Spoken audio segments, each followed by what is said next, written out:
Sir खूप छान वाटते. लिस्टमध्ये जेव्हा नाव आलं तेव्हा सुद्धा इतका आनंद झाला नव्हता, जेव्हा जितका आनंद आज सरांनी सत्कार केल्यावर झालेला आहे सर. सरांचे खरंच मनापासून खूप खूप आभार. डिक्टेशन आणि प्री तरी आम्ही सेल्फनं प्रॅक्टिस करून केलेली आहे. पण इंटरव्ह्यू काय असते हे खरंच माहीत नव्हतं सर. पण मनोहर भोळे सरांनी खूप खूप मार्गदर्शन केलं.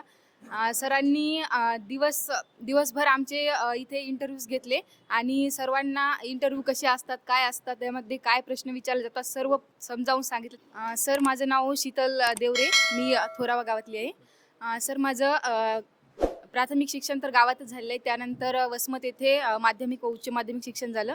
त्यानंतर मी BAमध्ये ग्रॅज्युएशन केलं सर आणि 12वी झाल्याच्या नंतर लगेच स्टेनोला सुरुवात केली. आणि त्याचबरोबर सर माझं हिंगोली कोर्टामध्ये पण सिलेक्शन आहे. सध्या मी कार्यरत आहे तिथे. आणि त्या मुलाखतीसाठी सुद्धा मनोहर भोळे सरांचे मी YouTubeचे व्हिडिओ खूप मोठ्या प्रमाणात बघितले होते सर. खूप मदत झाली.